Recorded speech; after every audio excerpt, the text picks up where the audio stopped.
So just a couple of words of introduction about how I happened to find myself involved in this field.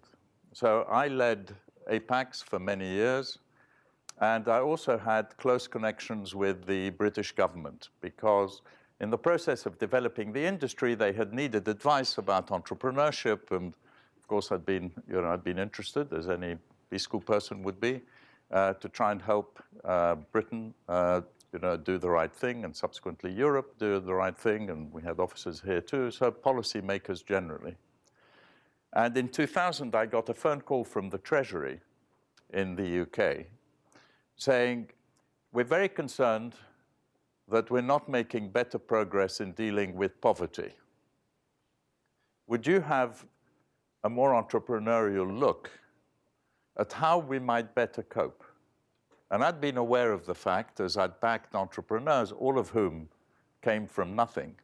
You don't usually get very wealthy people wanting to become entrepreneurs. Most of the people we backed at APACs came from nothing, and so we were helping people create wealth for themselves and their families. But I'd also been aware of the fact that the gap between rich and poor was getting bigger and bigger. The average standard of living was going up.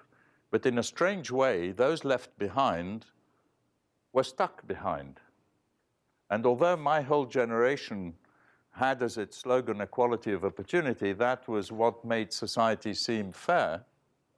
If you were born into the wrong family, your chances of escaping poverty were extremely low. And so I began to look at why it is that this was happening. And I began to realize that, as we all know at the B-School, the market mechanism deals with social and financial consequences, but it does not deal with social consequences.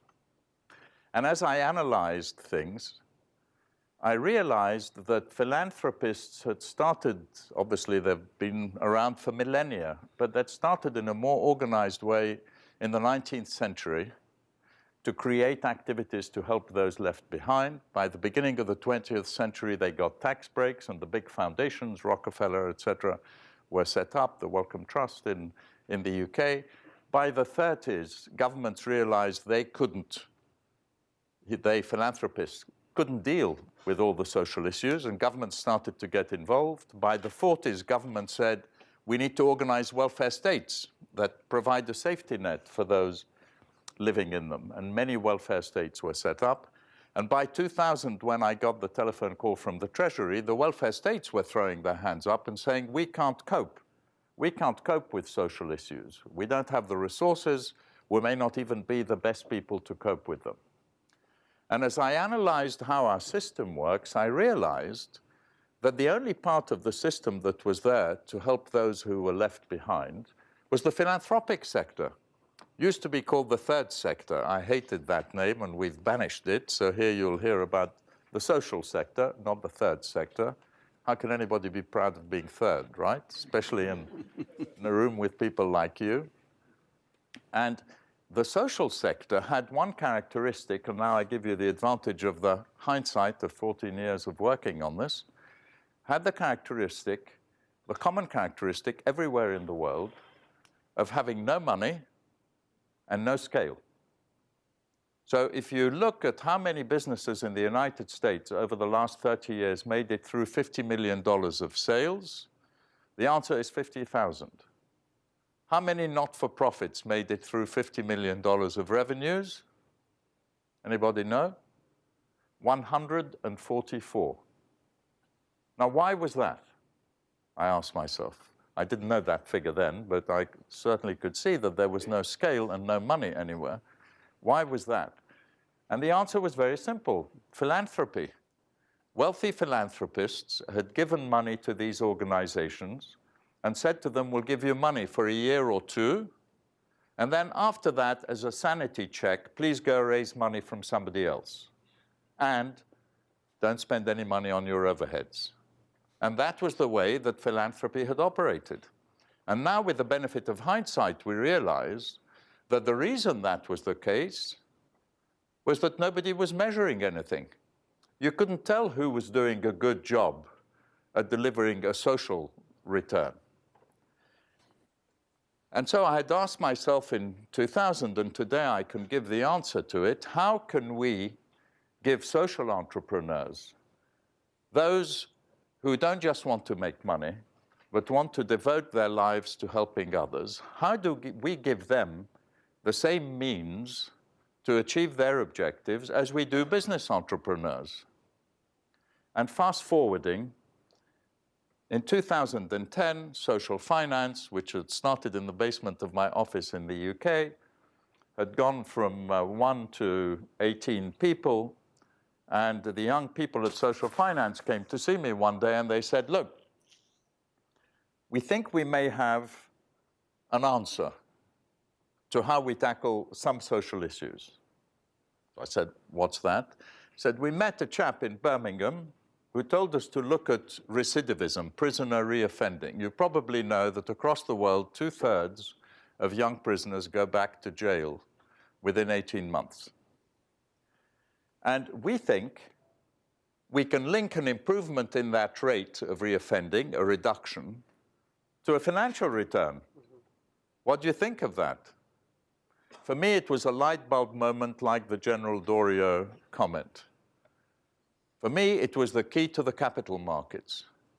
When you begin to measure social return or social improvement, and you connect it to a financial return, you can allocate capital to those who can deliver the highest social return. And those who have the ability to scale up can raise the capital they need in the same way as a business entrepreneur can. On the back of that, and on the back of Bridges Ventures, which I co-founded in 2002, also started in the basement of my office in London. In London, we don't have garages for startups, they're in basements. Bridges Ventures to invest in the poorest 25% of Britain. And Bridges Ventures now, 11 years later, manages $1 billion, delivered 15% net IRR by investing in the poorest parts of Britain. On the back of Bridges' record, and on the back of the first social impact bond, which was launched in 2010, the British government, as Eleanor said, allowed us to access basically $1 billion of capital, 600 million pounds. And Big Society Capital, which I was the founding chairman, began to invest in impact investment organizations. There are now 21 impact investment organizations funding not-for-profits in the UK, which have received funding from Big Society Capital.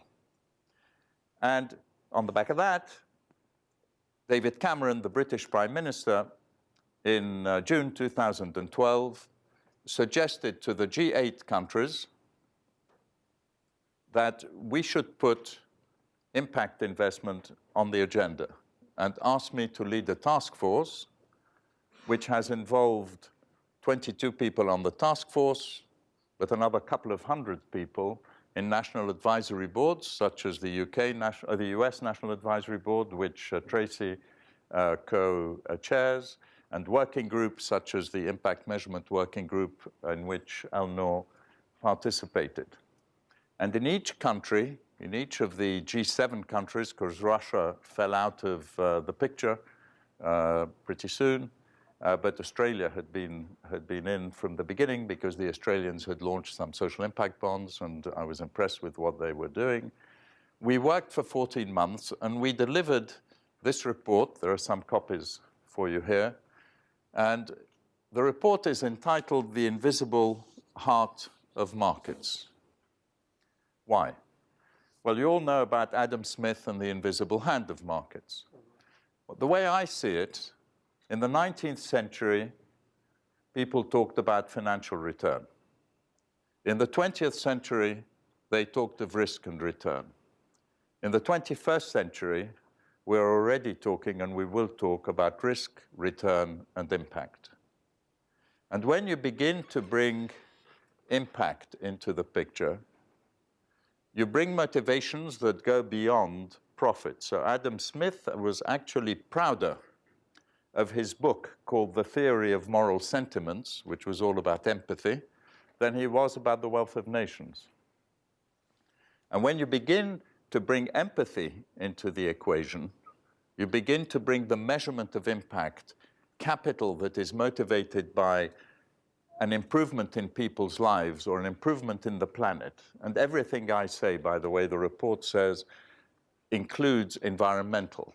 Social for us, social impact investment includes environmental.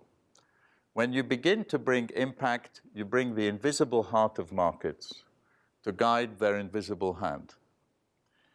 And prior to the report being written, people would say, we don't know what impact investment really is. Today, it's defined as any investment which involves clear objectives to deliver both a social, including environmental, and a financial return, and whose achievement is measured. Whose achievement is measured, just like we measure financial performance. And if you wonder about how big can this get, there are two dimensions that can give you an answer. One dimension is the pool of entrepreneurial talent. Is there a millennial generation that wants to go beyond the old models that involve making money alone, rather than delivering an improvement in people's lives or in the planet? And the answer, I think, for most of us, how many of you think that there is a change in terms of the attitudes of the millennial generation? Well, that's almost all of you. And the second dimension that can give you an answer is how big is the pool of capital, of investment capital, that is interested in this? Well, if I tell you that $46 trillion have signed up to the United Nations Principles of Responsible Investment, that gives you a partial answer. Even if 2% of that went into impact investment, it would be $1 trillion.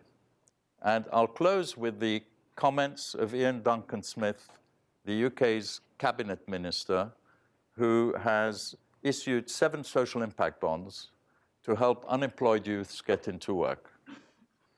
He said to the closed task force meeting, I think this could bring about a revolution in the way government works. And the reason is this: when you're a minister and you want to try and get a policy implemented, you agree on the policy and on the initiative.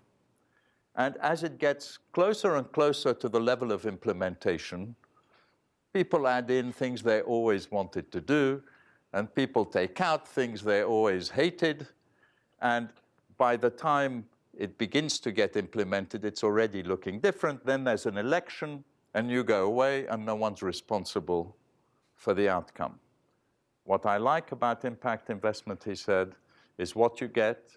It's what's written on the tin. It brings discipline to government, and because it transfers risk, it brings innovation. And what all of this is about is harnessing entrepreneurship, innovation, and capital to improve people's lives. Thank you very much.